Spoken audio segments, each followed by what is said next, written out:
Won't you lend your lungs to me? Mine are collapsing. Plant my feet and bitterly breathe up the time that's passed. Breath I'll take and breath I'll give. Pray the day's not poised. Stand among the ones that live in lonely indecision. Okay, should we do this? Episode 14? Yeah. Okay, here we go. Good morning, James. Good morning, Lynn. Today is October 19th, and we are taping episode 14. And this today's topic was suggested by a YouTube commenter, my top YouTube commenter, number one. His handle. Oh, who is it? His name, I'm assuming he's a man. God's Own Prototype is the handle. Sounds pretty manly to me. Yeah. So hello there, God's Own Prototype. You had a few suggestions, but one of them was to go over conspiracy theories and James's take on some of these different conspiracy theories. So today James posted the little outline that I provided, which just I thought were some well-known conspiracy theories that we could talk about. And you did ask me to contact my two urban scholars that I have on call. Yeah. Justin, W.R. Justice. He's really a newsman, but he does have a conspiracy theory. He couldn't make it today. Oh. He only comes out when I drink cheap draft. And our eminent urban scholar, Teaspoon Slickens, who's currently using Murphy's oil soap on the church pews down at St. Dominic's. He's a janitor down there, so he couldn't make it. But they did let me know what their concerns were, what the top conspiracy for each of them was. So we, at some point when it's pertinent, we can go over those too. Yeah, I thought that was important because it's your unique ability to bring in that urban African American perspective. Hey, well, I think it's underrated, and I think it's a shame what's happened with these liberal universities that guys like this don't get spots. They don't get the recognition they deserve.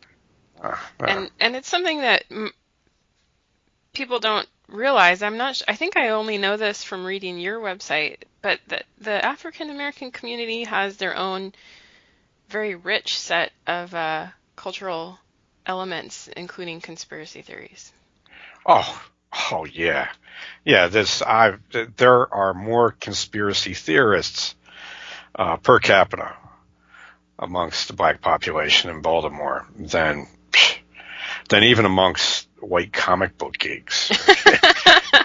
I know. Even there's more conspiracy theorists among those guys than there are amongst my friends who play war games that consist entirely of operational conspiracies. Yeah.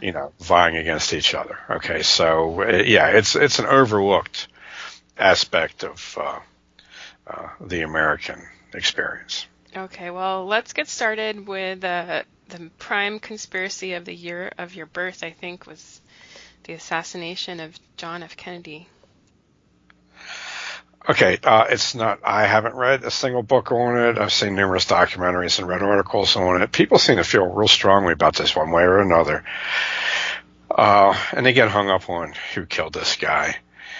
The thing to remember about the assassinations of the heads of state is when the guy that does it is immediately killed by members of the government or is immediately killed by other people who are immediately killed or is immediately killed by anybody while in the custody. Yeah, because the government. He was already arrested and I don't know what happened exactly. Yeah, he was killed while he was in custody. Yeah, that's super suspicious. I believe it happened with the guy that killed his brother too, where the guy that killed him got killed by somebody else. Robert Kennedy was killed. Somebody in the crowd killed the shooter, I thought. Is that what happened? Maybe I should educate myself on these historical events.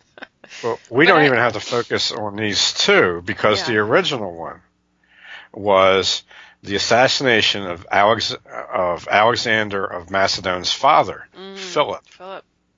Okay, the man who was set to finish conquering the world before Alexander came of age, is conveniently assassinated right as the invasion of Persia is in its advanced planning stages. They're almost ready to embark. And Alexander's loyalists immediately kill the man who killed Philip. And Alexander seemed very upset about this. It might not have, I don't think that Alexander was behind it. I think Alexander's mother was behind it. But the point is the other people in the government, the son, the elder son, he wasn't the only one. The other people in the government benefited from this, just like other people in the U.S. government benefited from JFK's assassination. So it's not important to me who killed him. It's just important that his assassin was done away with. Right. And we're seeing the same thing. We're seeing it at an insane level in Las Vegas. Yeah. With the guy that amassed $10 million worth of real estate by playing computer poker. Sure. Right. Okay. This guy. Yeah. So I think that's pretty simple. Actually, the Russian intelligence agency I was listening to, only for entertainment purposes. I don't want my friends at the Nazi surveillance army to think that I actually believe any of this stuff. They actually call it the King's Sacrifice. At first, I thought they meant the Martin Luther King's killing. No, they call it the Russians call it the King's Sacrifice. At least that's how it's translated. They probably call it the Tsar Sacrifice of 63. My mother said she was feeding me peas in my high chair. I was 6 months old. That's what I wanted to ask you, if your parents had some memories about it. So you were having peas. Right. I was right. And the funny thing is I used to spit out and refuse to eat my peas till I was a teenager, till I was like 15. Until I got into like high testosterone zone, and I would just eat anything to fuel my own little death machine. Yeah, that was the one time that my mother actually asked my father to beat me was because I told her to take the peas and put them in a Ziploc bag and send them to these kids in Ethiopia she's always talking about. So. Wow. So anyways, okay, maybe so maybe that really scarred me in my high chair. Yeah. Right? Just ruined peas for you for the rest of your life.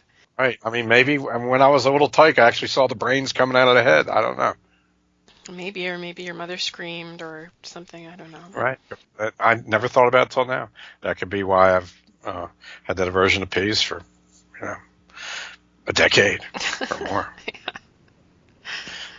All right. So what we conclude with JFK is that it's related to every historical assassination of a head of state, and it's always going to serve somebody's purpose, right? There's somebody that wants that guy dead, or lots of people. Yeah. Well, the thing to look at is one, was his assassin done away with? Right. Quickly? Yes. Yeah. Did a dynamic leader come into power? Yes. LBJ was a very influential president. Yeah. Almost single-handedly destroyed this country. Yeah. Okay. He micromanaged the Vietnam War into one of the worst handled wars in human history, let alone American history. And there's no saying that JFK wouldn't have done these things either, just as we're not saying that Alexander did anything that Philip would not have done. All right. But the fact is, somebody doesn't kill a dynamic head of state, and then the assassin magically disappear, and then the people that come into power just sit around a pool and drink and martinis and smoke cigars. Now, there's going to be people that take power that are dynamic, and they may not have been behind it, but whoever was behind it may very well have been people hoping to see them take power. Yeah. This may have been about immigration. Yeah, that was one thing that that changed. Okay. You know, who knows? Yeah. Moving forward in time or backward, I guess slightly, is the moon landing. Oh, you know, I had this guy, Tony Shevaleski, a skinhead, who tried to have me killed once. Before he decided I had to die. We actually used to talk to each other. And his father and his grandfather, all they talked about, according to him, was that it's a fake and they had all this evidence. And I've heard other people make this case. Now, there's an interesting movie that is about this called Capricorn 1, starring Robert Urich, about a Mars landing. They were supposed to go to Mars. Now, something happened with the Mars mission that they were actually going to fake the Mars mission because they were under political pressure to make this landing. They weren't going to be able to bring it in. So they thought they were going to be able to use lunar landing material, things that they had learned, to fake a Mars mission. And so these guys never even lift off. They're sent somewhere. Mm-hmm. But their rocket blows up. So now these guys are watching this on TV, and all three of them instantly appreciate the fact that they now have to die. They have to die because they were supposedly on that capsule that blew up. Yeah, they have to change identities at least. They have to really have to die. Well, yeah, the government's going to kill them. Oh, what else are they going to do? That's true. So anyways, that Capricorn 1 was a good movie. Robert Urich was a star in it. And I thought that I thought that was pretty believable, although I never believed that the lunar landing was faked. When I came to believe that the lunar landing might have been faked was after the space program was abandoned for smartphones and social media. Okay? I mean, this is no science fiction writer ever predicted this. All of them predicted we were either going to hell in an apocalypse, or we were going out into space. Nobody predicted that we were just going to sit around and gossip.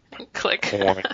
Right. In 1999, we had the same communication technology that James T. Kirk had on the Starship Enterprise. Yeah. Supposedly 300 years later. Right.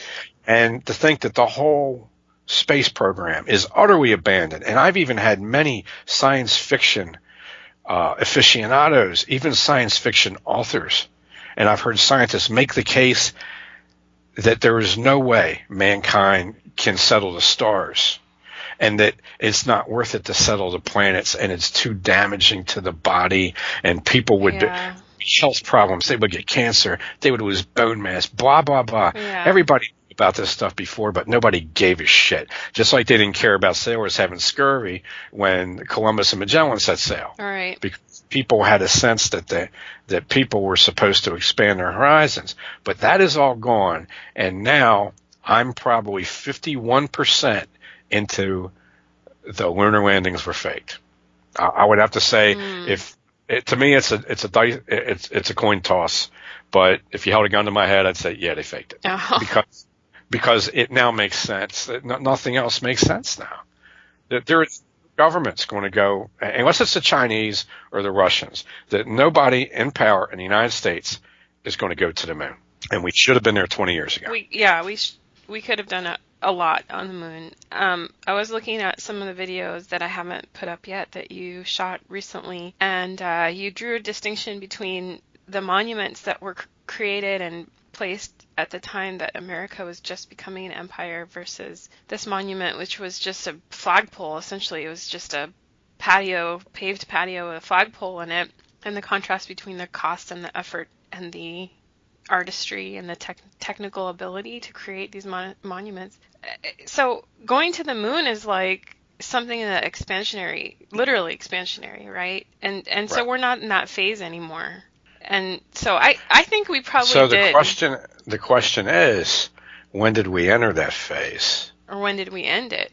I mean, when did we enter the decadent phase? Yeah. Did we enter it? Did we enter the decadent phase before or after the lunar or supposed lunar landing? Or was that the decision that sent us into the decadent phase if it was faked? If it was faked, then the timing was correct in any case, right? Because it represents a maximum of expansionary spirit. If it was faked, it explains John Glenn becoming a politician. Yeah. I'm not saying it was. I never wanted to even believe it was possible, so I never seriously considered any of the evidence that was put in front of me. I just blew it off. Yeah. So I don't know, but that the Chinese, at least S.L. James and I decided when we were working on Hemivore that it would be the Chinese. The Chinese would be who colonized the moon. Well, I'm curious why they haven't done it yet. If it was possible with the technology and the resources that we had in the 60s, why hasn't China, I guess China has a lot going on. Maybe it's not a priority for them. I think they could do it now. I know they could do it now. Now, this is my thought on why not now. The U.S. and the Soviets were going after this goal as part of whose geopolitical scientific penis is bigger than the other guy's penis in the locker room of state. Okay, it was just PR to support their efforts in the Cold War. Yeah, I agree with that. Okay, that's really a throwaway. That's not nearly as important as what Columbus did. Columbus' mission that he assigned himself was to sail all the way around the world to get behind Islam and to develop an alliance with Christian or heathen peoples in the rear of Islam and attack them from the back, because he was a member of the Knights of Christ. He had a crusading mentality. He wanted to convert people to Christianity and find a bigger world so it could be thrown against Islam, because Christianity was tucked into this little corners, almost surrounded by Islam. Yeah. So that, you think about how important that scientific risk was, that voyage of discovery, compared to this pissing match between the Soviets and the U.S. I think the Chinese, with a better grasp of history than anybody in the West has, okay, because they appreciate the depth of their history and we don't. I think that they know how to use it properly. And the proper time to make a moonshot and to colonize the moon is to wait for the United States to crucially stumble economically. I mean, to do grave harm to itself to the point where it can't keep up with its military commitments overseas, which means there's no way there's going to be any trip to the moon. And then to actually demonstrate, without saying so, to demonstrate that they are the ascendant power, they will then colonize the moon, when there's no way the United States would do it. And they won't even make it a race. They'll disguise it as a military program, and then they'll just do it. They won't even give the U.S. a chance to say, oh, okay, we could still do that. No. Yeah. That's how I'm thinking they would look at it.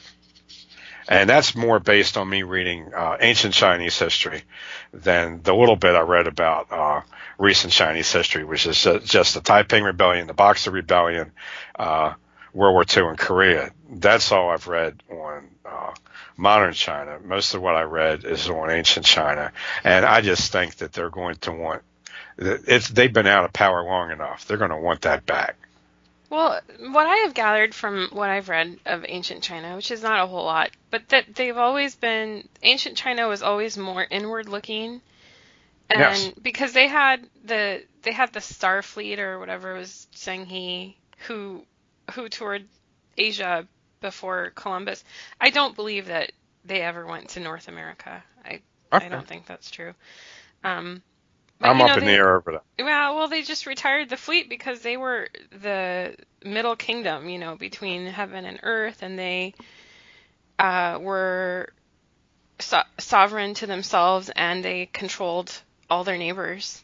And that's exactly what I was thinking of. Yeah.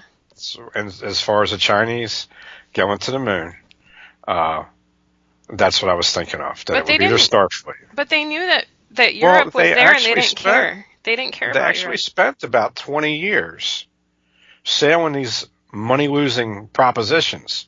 Yeah. Because these weren't money-making things. Sailing them around the Indian Ocean. Yeah, they were China doing that Sea and all the way down to Australia for their own glory, to give gifts to other heads of states to prove that China was the best, basically. Right. So I think if you're going to do something like that, you would wait for the U.S. to fall flat on its face. Well, and so you wouldn't want to awaken the U.S. right to do something like this. Gavin Menzies' theory was that it was the Chinese making contact with the Europeans in Venice that actually planted the seed and put the spark in people like Columbus. Yeah. And at the very least, his theory that the Prior-Reis map somehow found its way to Italy, and that could have been, the Polos or something. That or people like that, some other Venetians. So there is a theory that what the Chinese did do in the Indian Ocean, since it was known by Arabs, and it was known by some Christians. There was a Portuguese guy that reported on it. He was based in India. That might have put the idea of projecting power by sea into the European mind. So if you're the Chinese, thinking of a moonshot, you don't want to put that idea in the American mind. Well, but here's the difference between it's a cultural difference, or maybe it's a deeper difference than that, because there was definitely cross-pollination, right? Marco Polo went to China and some Chinese guys came back. So this cross-pollination inspired Europeans to this expansionary phase, right? But it did not do that for the Chinese. The Chinese just thought, oh, well, the Chinese invented gunpowder, but they didn't figure out how to make, they used it for fireworks, and they weren't even that good at making it. They didn't have refined the technology. Yeah, the star fleets for them was just like putting a star on the Christmas tree and then standing back and looking at it. Exactly. It wasn't that serious. And the other thing I'm thinking of is the devaluation of human life in that culture too, and the fact that they might not really care that much if they lost a few hundred people experimenting on lunar settlement. Oh, I don't think they would hesitate on that. Right, on that right, basis. yeah. I mean, they might even send people up to be used as food. Who knows? Well, that's different. And that's something I don't know if you have any friends who are pilots, but I know a couple. I'm acquainted. I don't know them well, but they, these are people who really want a challenge, and it's a very technical job. It's just as technical as being a doctor or any kind of profession, and but it takes that kind of daredevil attitude as well. And I'm sure we've all seen movies about the astronauts that they were these, they were these really alpha male guys that just thought they could do anything, because it takes an incredible amount of courage and to leave Earth, to get in a plane and leave Earth. So you have to have people who are willing to do it and willing to master the task, all the skills that it takes. Well, with 1 billion people, they'll have no problem finding 500 of those. No. And they're not stupid. Oh, they're not stupid. And this is now a global game, and they know it. When you look at how the world's contracted in scope, they were plenty aggressive when it came to policing their borders and everything. And now with this, the rest of the world's, the Islamists and the capitalists are both going for global one world government. Yeah. And the Chinese aren't going to be into that. This could be something that would be defensive. Hell, just to get up there and be able to drop rocks on North America. Yeah. Just to be the person that could sit on the moon and toss stuff down here. That would have some utility there. Yeah. Heinlein's Moon is a Harsh Mistress is what came to mind on that. Yeah. So my vote is coin toss on is the lunar landing fake. Okay. Okay. Something I never would have considered 5 years ago. I agree with you there, that things that I used to think were just obvious and true are now, many things are very questionable. Yeah. So put 9/11 next in our list. My opinion, and I've seen pro and con documentaries on the towers coming down. I remember watching it happen. My opinion is that first of all, there was a guy who his stuff has been taken down. I'm not going to use his name. Very successful financial analyst. When there was a supermarket crash, I think in '97, he was taken into custody by the FBI. They had prison guards and federal prisoners torture this guy into signing some confessions that he actually single-handedly trashed the world economy because all of his people made money and nobody else's people made money when the stock market crashed. But he had developed a logarithm. He developed this thing that actually predicted this. And I actually have a friend who uses him as his financial consultant. Oh. And he let me see his book, and I wasn't supposed to see the book because I didn't pay the big money for this book, so I can't quote any of it. But I will say one thing. He said that he was doing time with the guys that originally tried to blow up the Twin Towers with a van load of dynamite in the basement. Yeah. Okay. He said that while the rest of the federal prisoners had been assigned to beat him up and harass him, all the real criminals, these terrorists actually treated him nice. They wouldn't even change the channel on the TV without asking him. He said the one thing that bothered him was that they were drawing pictures of airliners crashing into skyscrapers on the wall of their cell that he shared with these people. Okay? Wow. So, and this is a federal prison. Okay, and I actually believe this guy. And we do know that the FBI had at least 4 of these people in custody while they were in the process of later stage planning of this mission. Yeah. All the way to the point of, getting positioned. And the FBI lets them go, and these people are already on watch list. So I just think it was a case of the Bush administration saying, no, we don't really believe that they're doing this. Just let these boys go. Hoping that they would do something so that they would be able to do the Patriot Act and these other things. Just like I don't believe FDR, knew for certain that the Japanese were going to bomb Pearl Harbor. Yeah. But I also believe that there was an unwillingness to be vigilant at the top levels because they were kind of hoping that the Japs would step on their dick. Yeah, they needed an excuse. Yeah. So that's where I'm at. That I don't think it was a federal operation. What I think about 9/11 is that it's very suspicious how tied up the Bush family is with the Saudis, and how at least what we're told is that 15 out of the 19 or so were Saudi citizens. There's no peep about Saudi Arabia, why, hey guys, what's going on? How come your people are blowing their stuff up? And then they did evacuate a lot of Saudi nationals and Osama bin Laden family members, just you guys need to go home. Oh, and the one building that never got touched by anything and blew up just like it was demoed. Yeah. Well, it looked like a construction site demolition. Building 7. Right next to the Twin Towers. Yeah.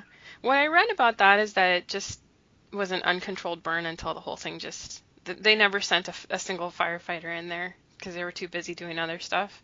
So, but I don't know. I can't say if it makes sense or not. I don't think it was a federal operation or conspiracy. Yeah. I just think that they looked the other way and they hoped it would happen. Yeah. So that they could bring the hammer down. I think that it's look the other way and then also don't look very hard at your pals and just it must have been Afghanistan, that country with all those goats and stuff. Right. And then what do they do with Afghanistan? Afghanistan's not even a top priority. It's made out of rocks, so we're going to just smash the rocks and... Well, there's some rare earth stuff that they want there, but their main priority after the Twin Towers was going after Iraq. Yeah. And it was just something that they could harness to go do that. So yeah, I think that the U.S. government at the top levels had knowledge of it and did not care. Yeah, or just. But not that they did it. Not that they did it. Yeah, I don't think they did it, but I think that there may be a combination of incompetence and willful blindness to their allies who aren't really allies, like Saudi Arabia.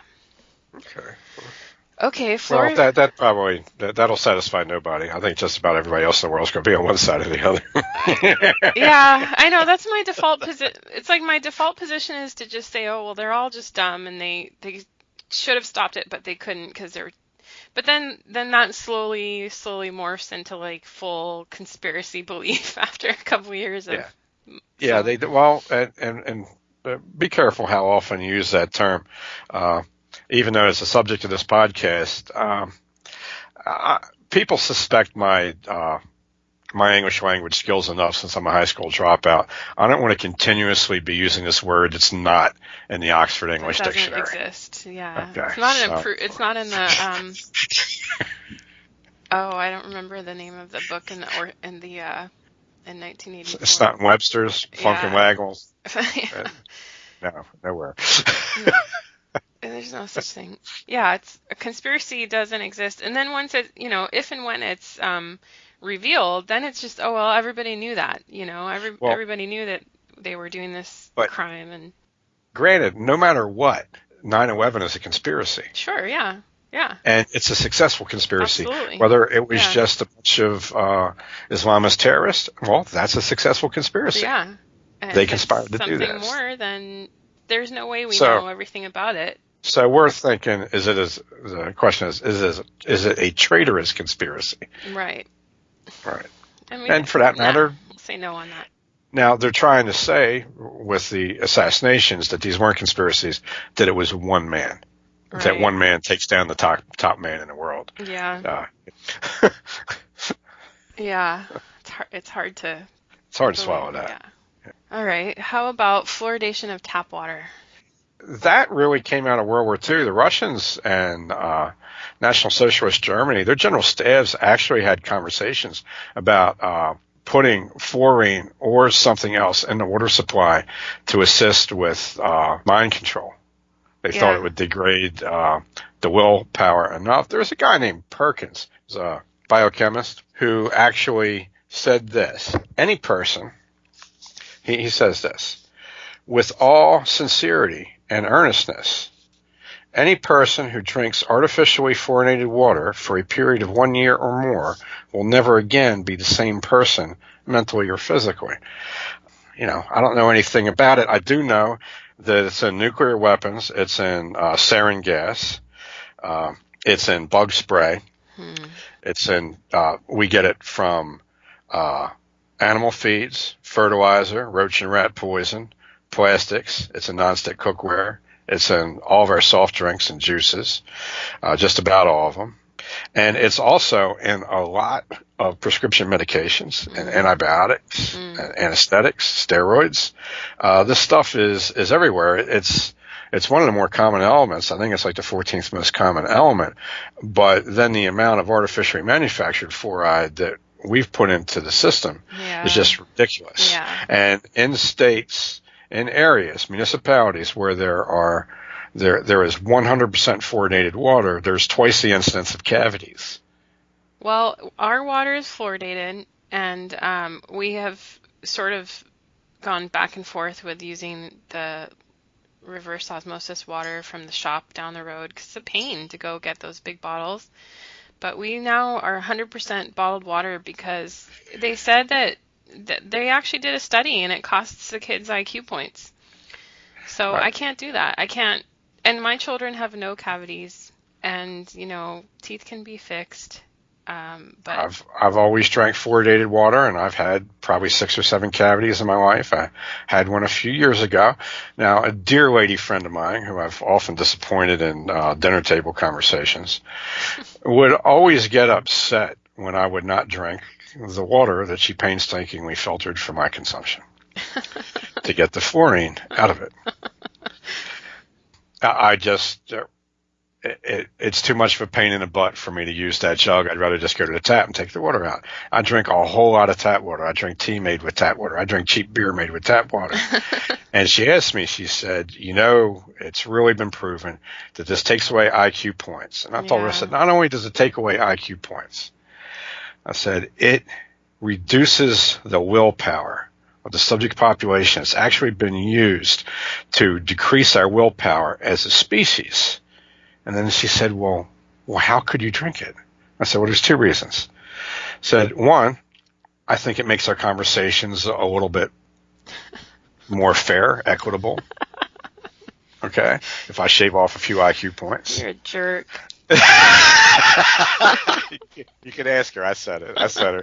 She winced, but at this point she knew me well enough to know that I was coming up with something worse. I said, and also, I'm really afraid that if I stop drinking fluoridated water, I'm going to be the next mass murderer out of Baltimore. Okay, so this is something I do to save. Therapeutic. Right, to save the people. You know, on the buses in Baltimore. Seriously, I stopped drinking fluoridated water. You're probably going to see on the news where I firebomb a bus and I'm chopping down the survivors with machetes and, you know, so I'm actually prescribing fluorine in heavy dosages to myself just to keep me pacifistic enough to continue writing these books instead of acting on the knowledge that the United States government has been me and my ancestors in the ass for the past 400 years, and what preceded the United States government. So there's Maureen. Well, wait, I'm sorry, I'm getting a little bit worked up. Okay, that's better. Oh, there you go. So, get a dose. Okay, I'm sorry about that bit of profanity, but I was getting low on fluoride. Okay. All right, so there you go. I believe, and I believe. All right. I combined a bunch of topics, which you could tell me what you think. Things like the New World Order, the Illuminati, the Freemasons, the Rothschilds, international banking in general, I guess you could say. What do you think? Why don't you just tick them all off to me, and I'll give you a yay, nay, maybe. Okay. And then we can discuss them a little bit, because they're kind of on the same order. Yeah. New World Order. Yay. Illuminati. Maybe. Freemasons. Maybe. Rothschilds. Bankers. Yay. Yay. There's my peasant jealousy right there.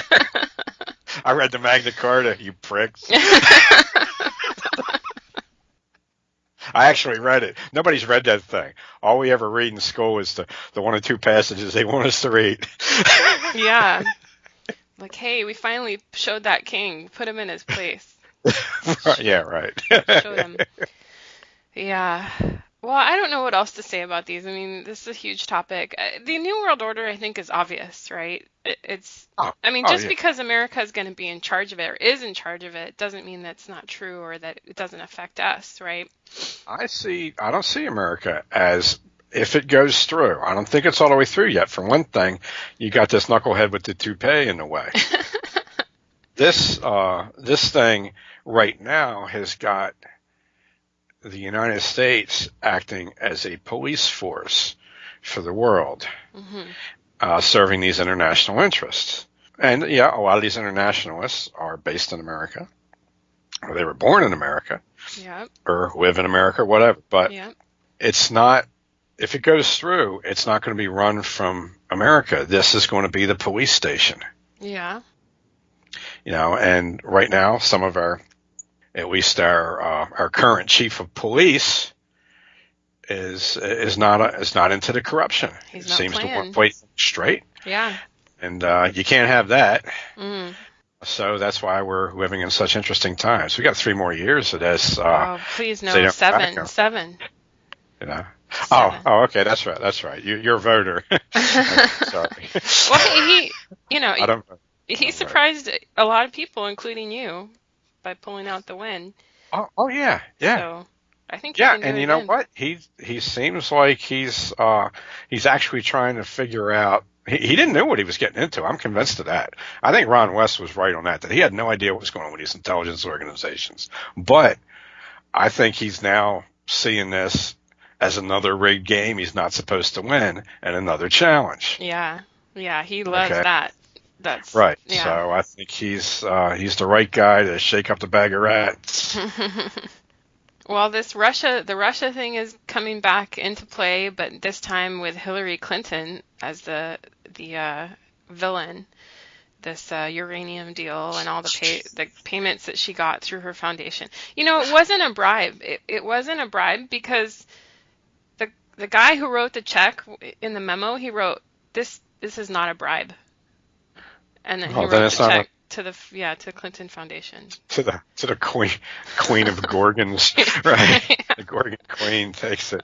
Well, I really like the fact that I think it was their personal assistant was taking these 5 Haitian children out of Haiti to be raped by American politicians at these sex parties and stuff that they have, and I don't The put Haitian anything government past it. Those people. as sleazy as the Haitian government is, they stopped that. Yeah. And Bill and Hillary got on the case, and they made sure that those living sex toys got delivered. So I wouldn't put anything past these people. I mean, these are the people that are supposed to be actually sealing the wall of the New World Order, to actually put the glaze and the finish on it. Yeah. And this, it's just going to be, well, what kind of wallpaper do you want? So. Well, I think that was a huge, and I feel like I've mentioned this before, but it was a huge and very upsetting shock to so many people that just thought there was a foregone conclusion that Hillary would win, and including the FBI and who knows who all these other people are that were conspiring against Trump during the election, and they didn't have anything to worry about because he would obviously lose and their crimes would never be exposed. And so imagine the panic that they felt when Trump won. I tell you what, delicious. at a certain point, I'm going to ask you to close your ears, and I'll just speak to the readers, okay? But the election night, I really didn't care who won. I was a little bit worried about getting shut down if Hillary won, but I was also toying with the idea that I might be so small I might end up being the only alt-right guy left standing and actually be somebody, Because you're not actually a deep state right, asset. Because I'm not. Right, I'm not a voter, and I'm not political. So I really didn't care who won, and I had a lower opinion of him then than I do now, and because most people get worse when they become president. This guy's actually seems to become a better person since he's become president. That just doesn't happen to anybody. I mean, the presidency even turned Jimmy Carter into a prick, and he was probably the nicest guy that ever ran for Sunday school president. teacher, yeah. Right. So when the election night was going on, there's this reptilian fellow named James Carville. Yeah, I know. I was watching MSNBC, the most liberal. Yeah. So I hear of these networks out at my mother's, and everybody had gone to bed. And then I saw when the election turned in Cuba, and see, I knew that these people didn't understand Latinos and Hispanics. All right, continue. The left establishment just didn't understand that there's more than one kind. Oh yeah, that's true. They think they're all Mexicans, and that's it. That's really the way they think. Liberal people think that like all Latinos are Mexicans, and that's it. And they're all the same. And then when the Cubans voted for Trump down in Florida and basically turned the election around, all of the commentators, except for the Trump cheerleader that was brought in and pretty much talked down the whole time, all of the liberal people on the newscast were saying, okay, well, this is a little anomaly, no big deal. James Carville's face just like changed shape. Okay? I mean, this is like, it was as if God suddenly found out it was going to take 8 days. This Carville, he got this look on his face, and then he said something that was short and curt, and right then I knew that Trump was going to win. Okay. Because he knew, and this is really, he's the smartest guy on that side of the aisle out there, and he's smart enough to be banging a Republican babe. Okay. So I just knew he was the smartest guy. And after he said that, close your ears, Lynn. Okay. Okay. Lynn's not listening. I'll tell you, if it wouldn't have been my mother's house and I was there by myself, I would have gone and got some vegetable shortening or Vaseline or something, and I would have masturbated while I watched all this liberal. You're listening? Oh God. Well, anyways, it was almost orgasmic for me.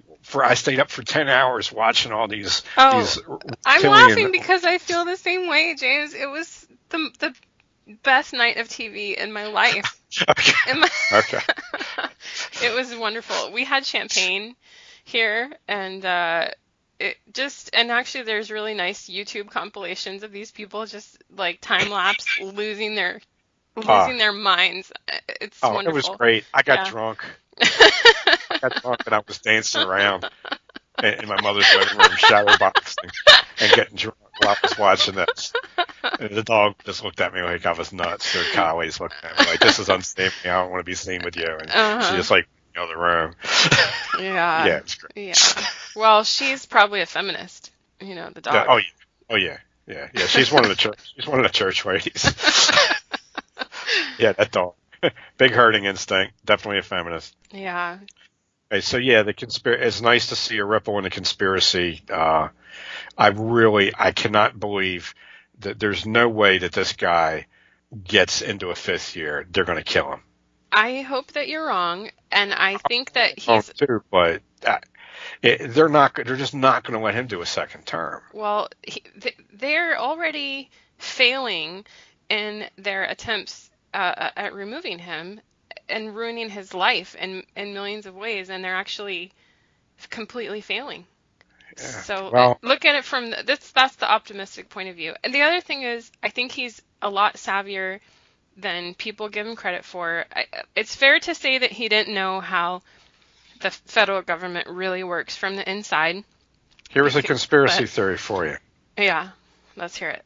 I think if this guy manages to survive and gets halfway through a second term, that he's actually going to talk directly to the American people and tell them how the government really works. Yeah, I would believe that. And I think that's what they're terrified of. They are terrified of it because here's what's the difference. They're 100% of them, Democrats, Republicans, have serious dirt in their reputations that they really cannot reveal.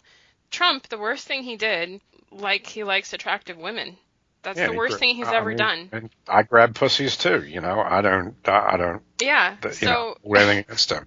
He's reproduced. He's had 3 wives and had children with each one. They're all white people, European. Ooh, yeah, so he's definitely a villain in that sense. But that's what I believe is that there's no dirt worse than what we've already seen on Trump. And 100% of the other people in Washington have serious dirt on them that they have to protect themselves. Right. And I'm not talking about the politicians. No. I'm talking about him going after the deep state publicly and actually laying out what they are and what they do and just saying, look, I've been fighting these people since I've been here. This is what I've been up to. This is why I haven't gotten all this stuff done. It's not because of the Republicans. It's not because of the Democrats. It's because of these people that have been here for 30 years and are still going to be here when I leave. Yeah. Okay? Because I think most Republicans and all Democrats believe that the politicians control what the U.S. government does.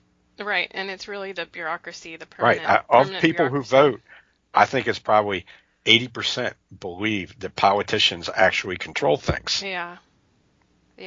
Well, I mean, they have a role. They have. It's the public role. I don't see them really as separate from the deep state because they're just like you say the hood ornament, right? So I see them as part of the head of state, but they're just like the little cherry on the sundae, or the deep state. So the people who are not deep state could be like Rand Paul, maybe that Hawaiian girl. Well, I hate to interrupt you here. What are you wearing? Clothing. What are you wearing? What kind of clothing are you wearing? I'm not doing anything I'm wearing a dress and a sweater. Okay, good girl. Okay, so the Democrats are the dress and the Republicans are the sweater. Okay, you're the deep state. Yeah, exactly. It's just a dressing. Okay. Yeah. All right. Yeah. So we agree on that. I'm not sure where we're going with this. Okay, and that's the New World Order. That is the biggest conspiracy with more participants that have ever been engaged in a conspiracy before, which is the deep state. You're talking about over 1 million federal employees. People who are in the know. Yep. They just think they're doing their job.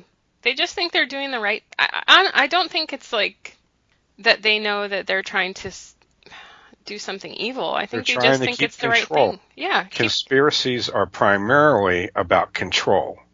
They're just trying to keep control. Yeah. And as long as they keep control, which to them is just them keeping their job. Yeah. Yep.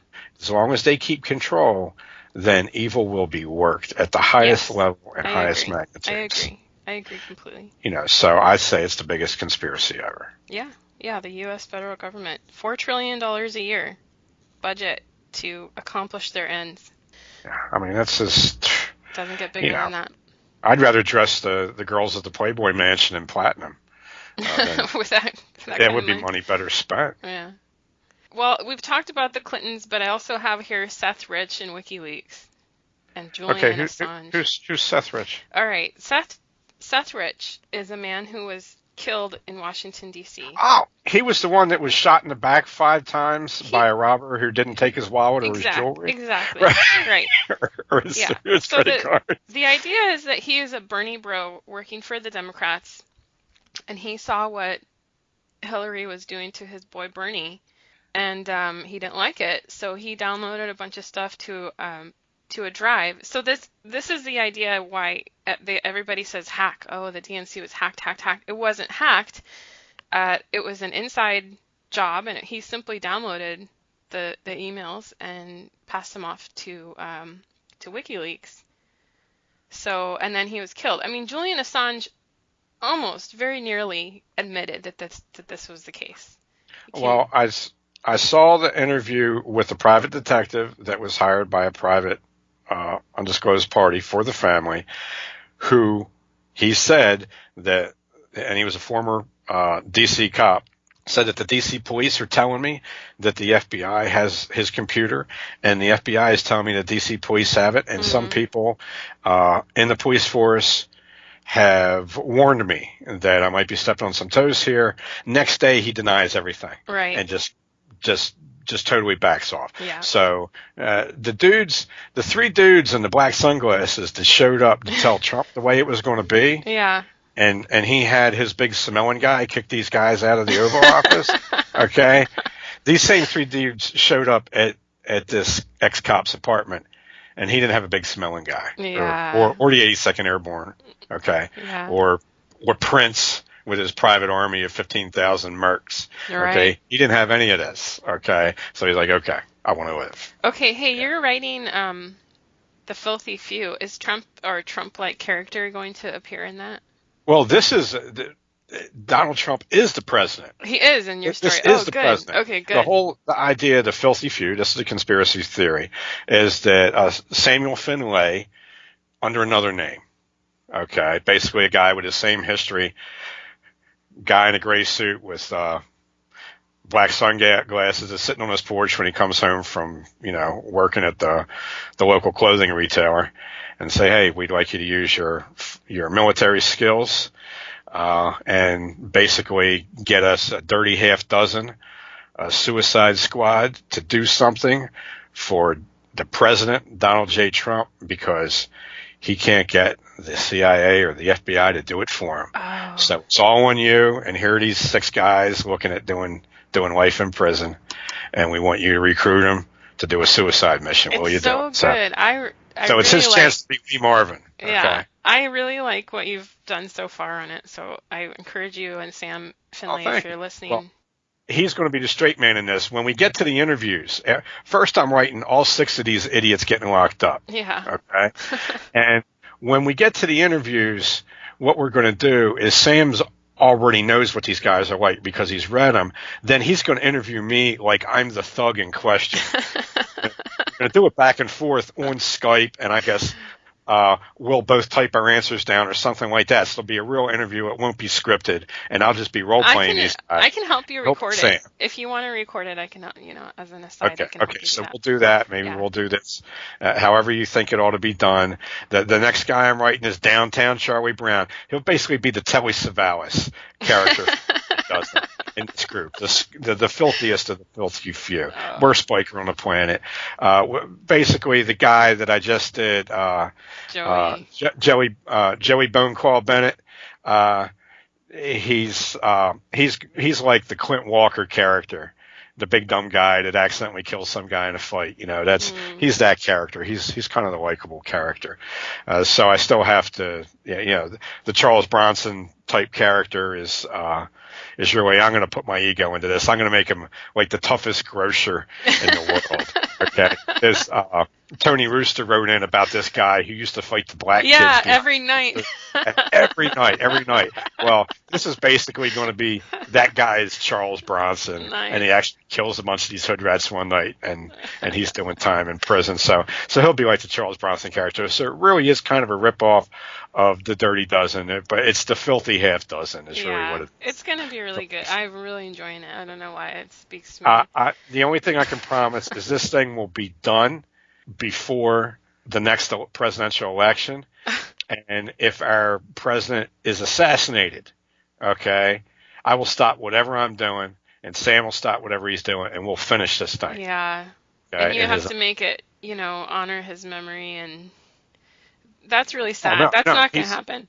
It would be even better than that. Okay. All right. I'll leave it to you. It would be a conspiracy theory in the making. People would be looking after Sam and I are done. If he did get assassinated, after Sam and I are done, Donald Trump would be the Elvis of the future. People would see him everywhere. Oh, okay, good. I approve of that. I approve of that. All right. So because he can't. This guy's too much of a jerk to let die. Yeah. For a jerk like me, Trump is too much of a jerk to let die. Okay, so if he gets assassinated, I'm going to be writing about, Trump sightings and what Trump is doing now and everything. Awesome. Because he can't die. All right. I approve of that. Can you make Don Jr. be president after? President. It would be the end of the presidency. Okay, then. Yeah. Oh, we'd be breaking out the Conite. This would be the Conite. Okay. Yeah, right. Yeah, it would definitely be it would be a time for something like that to happen. You would possibly see a military coup. Yeah, that's something, I have some family connection to that my family came from a country that does that for a hobby. And yeah. Your people are like a big one. So I told my friend during the Obama administration, I told him that I was praying for a military coup, and he was really aghast, but he was really shocked by that. He did not approve of my thought, and he was very conservative, kind of we agree on everything, but he's also a real American, not like me, an immigrant American, that he thought that was not appropriate. So is it really true that Madonna played your great aunt in that movie? No, not at all. Okay. No, all right. No. Okay, so thanks for bringing up the Filthy Few. It is a conspiracy novel. You posted yesterday, I think, so it was fresh in my mind. Okay. Well, I have... Yeah, Stone Cold Willian Reimold. Yeah, okay. I still have Barack Obama's birth certificate, but I also, you have to talk about the African American conspiracies. Well, that would be a good segue to that. Okay. Well, look, I mean, his father was an Arab, was half Arab and half Kenyan. Yeah. And his mother was like, what, a redheaded chick from Chicago or something? Yeah, something like that. Well, she was a CIA operative. Yep. Okay, and he probably was. And he's probably actually selected by Daddy Bush. I bet you he was selected by Daddy Bush. Oh, yeah. While George W. Bush was smoking a bong in the game room. Okay. Andover. Right. Yeah. Daddy Bush was selecting his successor. I guarantee that. It doesn't matter what his birth certificate said. Hell, he was probably conceived in Moscow anyhow. Yeah. So. Well, and this is another area where I can comment, because as a foreigner, I was born in the United States, okay, but my family's from another country. And so when you meet people and you try to explain this, and people, maybe they've been drinking too much fluoridated water, or they're just not paying attention. It's quite common for people to have assumed that I was born in another country.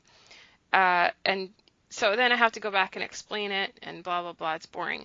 So what I think is that he probably was born in Hawaii, but that quite often in his life, people couldn't figure out, well, your dad was Kenyan, or you're Kenyan, or what. They just get confused. and that when it was advantageous for him, he would let them believe that he was Kenyan.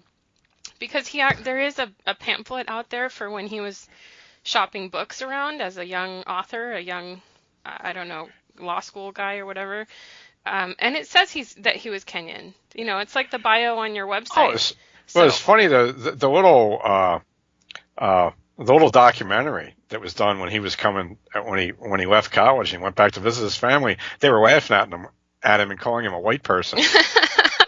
But my theory, okay, and it's just a theory. Poor Obama. That I think the half Arab, half Kenyan guy, it wasn't the dad. Okay, yeah, it was Frank Marshall Davis. Okay, no, the dad was the bodyguard of somebody that the CIA assassinated while his bodyguard was banging Rock's mother. Okay, well, there's your next Halloween story. What could be spookier than that this guy goes on to become the president? You know. Yeah. So and his father was a shiftless bodyguard that let his leader get assassinated while he's hosing out some redheaded chick from Chicago. Well, you know. Oh my gosh. And there is an early American conspiracy theory I'd also like to look at if we have time. Well, we're getting short on time, but tell me. The Roanoke colony. There was no lost Roanoke colony. Yeah. They were intentionally marooned by a conspiracy of high English lords who were out to screw Sir Walter Raleigh out of his title to Virginia. These people were destined for the Chesapeake Bay. This man spent his fortune trying to find them, and these were each as expensive, relatively speaking, as a moon landing would be today. And they were intentionally marooned by a Portuguese pirate who was in the pay of Raleigh's enemies, who were aligned with Sir Francis Drake. And Drake wasn't even the most powerful of his enemies. Drake was also out at sea doing things. Raleigh was at home working for his own little political faction and for his claims, his plantation claims. And the man that was doing the work for him was Lord Grenville. Richard Grenville was a hero. He was made to sit out the Battle of the Great Armada. The Armada never had a chance. The English knew it, and Drake made Grenville and 51 ships sit in a harbor. So they couldn't get the credit for it? Right, on the Irish Sea, so they couldn't get any glory, and didn't even detail them to look for Turkish pirates. Turkish pirates were snapping up English peasants while Grenville's sitting in the harbor, and the Spanish are getting slaughtered in the Channel. Grenville felt so bad about what happened with Raleigh getting screwed. Raleigh ends up getting beheaded over this. And he was at one time the second most powerful man in England, but he wasn't the first most powerful. And the first most powerful was in real tight with number 3 and number 4. So Raleigh went down, and this was the only colony of people who were 100% religious dissidents. Okay? These were all religious Congregationalists. There wasn't a slave or a servant in that group. There was a mercenary or an adventurer in that group. The guy that got the job as the governor was an artist. Okay. That gives you an idea where this colony was headed. They picked him out. He ends up getting killed as he's trying to get to the bottom of this because his grandchild and daughter were in that colony when he came back to plead for a resupply mission. Now, Grenville ends up committing suicide by taking one ship against a fleet of 30 Spanish ships. He had his other 5 ships sail away, and it took them 3 days. That's how bad this dude was. It took them 3 days to get him. Wow. He was a prisoner, beaten senseless in his armor. They actually repelled borders 3 times. Okay, and they're literally surrounded by the whole Spanish fleet. Yeah. Was the existing Spanish naval military at the time. And this is how our country got started, was by a conspiracy to defraud somebody out of the Chesapeake Bay region called Virginia. And It had traitorism and everything. The Spanish benefited from this. It was really stinky, and there were English survivors, and John Smith, who worked for the cabal that took over Riley's claim, he was told to report on any English survivors, and he found them in his official dispatches. Yeah. They were not, but in his own journal, he said that he found some blonde boys. And he didn't want to capture them. And some gray-eyed Indians, yes. So anyways, that's a conspiracy theory by a lady named Lynn Miller, who did an absolutely fantastic job researching the book titled Roanoke. Okay. It was just one of the best jobs of research. This chick is as good as Barbara Tuchman. Just as far as research, just didn't write as Barbara Tuchman had the skills of a novelist. So this lady's a great writer, but she just wasn't, as good as Barbara. That's all. All right. So what else? We got to go through the. Do we have time? To have Justice. Well, I know, but can you do it in like 5? Sorry. I can't cut them short. What about you? What kind of time do you have left? I have 5 or 10 minutes. Okay. Well, Justin W.R. Justice, of course, believes in the white supremacy conspiracy. Yeah. And you touched on this earlier with the white man sending those Italians from Venice to steal the yellow man's gunpowder.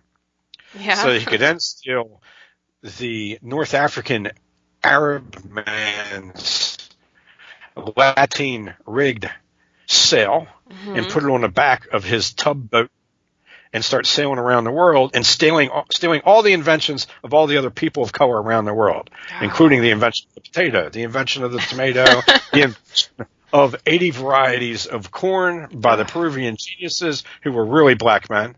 Okay. That's why Peruvian children all score the highest on international math contests because they're really black. Way back though, so the color's kind of washed out, but that big African brain is still in there. Yeah. It hasn't.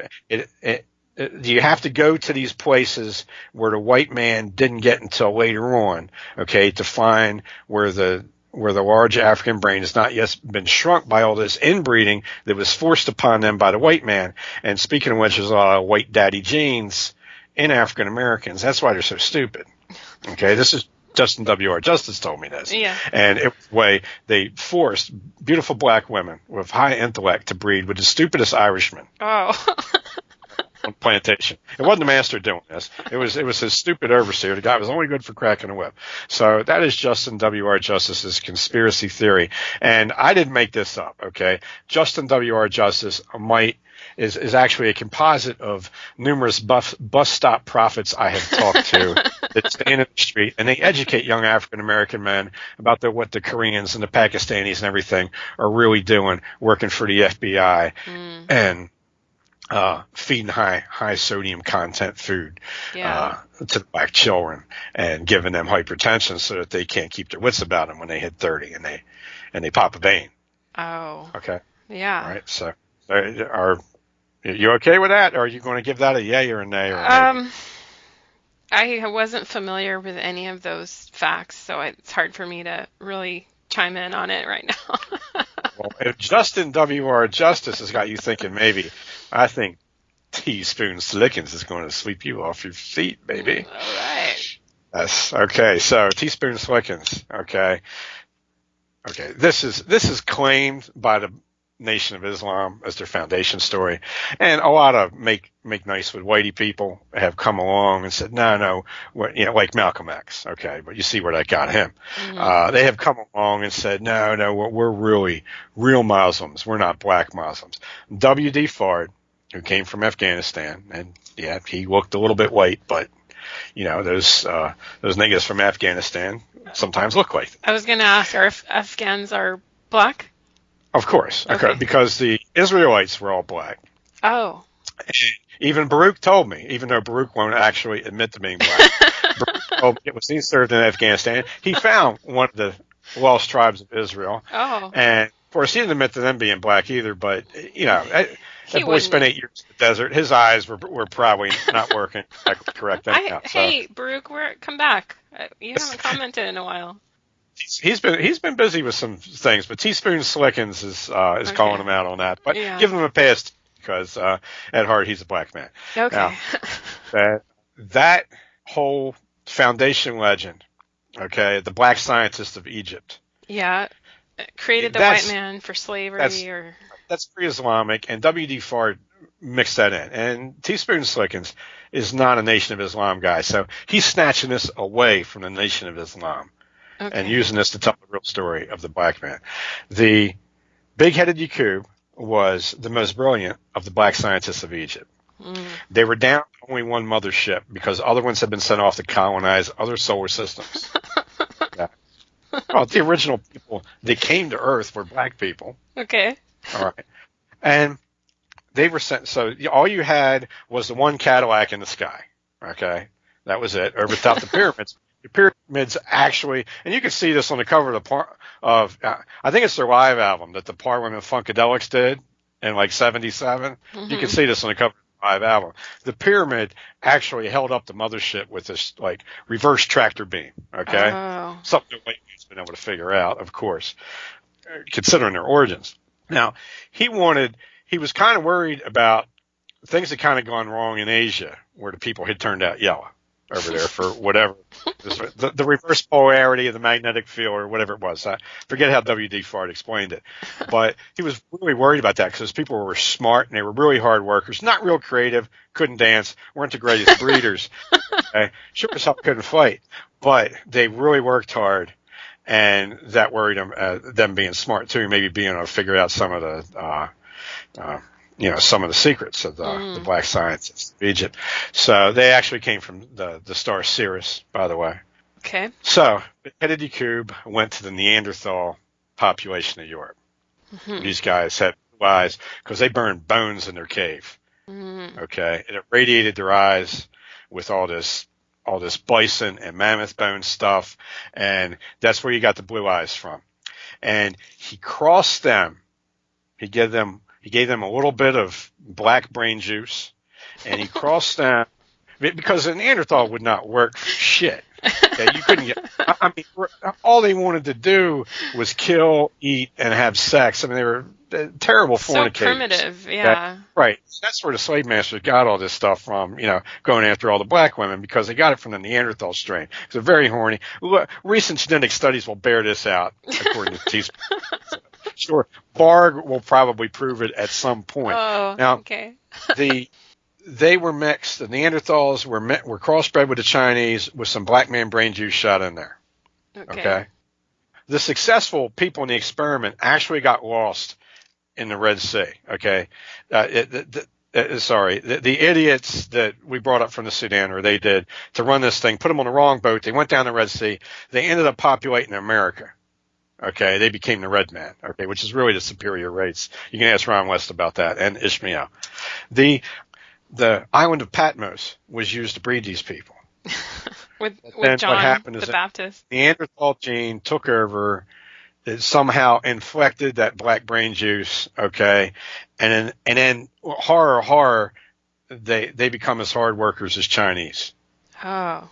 Okay. And then you got the black devil. The white devil. You got the white devil coming out. They, instead of developing science, they develop the pseudoscience of trigonometry, which numerous essays have been done by the Honorable Reverend Louis Farrakhan about this. I don't cotton to all of his stuff, but he's right about this, about the trigonometry with white man. And Justin W.R. Justice did touch on this, that essentially what the white man does is he steals other people's science, and then he turns around and uses it against them. Okay, being the genius that he was, but not exactly the most loyal guy to the other black scientists, big-headed Yaqub came back to the pyramid. He slickly walked across that plush pink carpet, snatched the keys to the mothership, okay, off the keychain holder at the front door, and he took the mothership back to Sirius. And someday he's going to be back. Oh. Okay. But he's back. He's working out a solution to the white devil problem. Okay. Okay. And for a while, we thought it was the Cold War and Ronald Reagan. Ronald Reagan was, for a while, he was the hope, of the remaining black scientists of Egypt who have gone underground, that he would hit the button and wipe people, Russian white. American white people and irradiate them Australian and English white people, and then of course, you don't know this, they're actually immune to radiation poisoning. They would then rise up, wipe out the Chinese, because the Chinese would get mutated by this shit. And that is the story of how big-headed Cube invented the white man. Okay. Right? Well, thank you for that. And you're right. Maybe. I mean, come on. I'm going. Okay, I'll go with a maybe on that one also. Oh, okay. Well, that's rather generous. It's kind of a blow to Teaspoon Slicken's ego, though, because he's got a lot on that shift with Justin W.R. Justice. Yeah. Well, they're both maybes. I'm gonna have to leave them there. I just want to be polite and don't want to hurt anybody's feelings, because I know they're valuable sources for you. So you can tell them whatever you want, actually. Well, if I could, maybe I could actually write this up. Or maybe some nice lady could type a transcript of this, or send a recording to Wayne Miller. Maybe Wayne Miller, the lady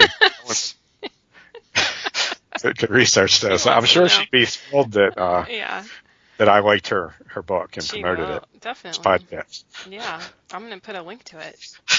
Okay. She might sell another copy. All right. Well, you have to express my thanks to Justin W.R. Justice and Teaspoons. Splickens or Slickens. T.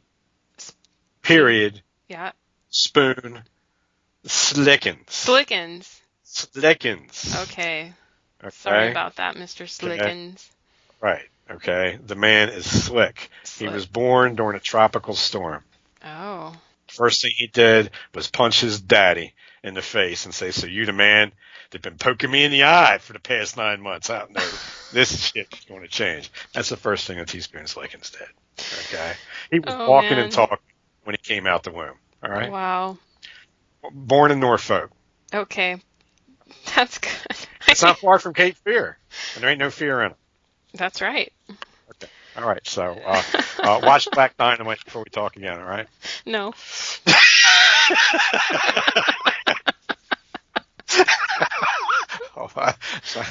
Well, Wade's getting uppity, but okay. To be expected.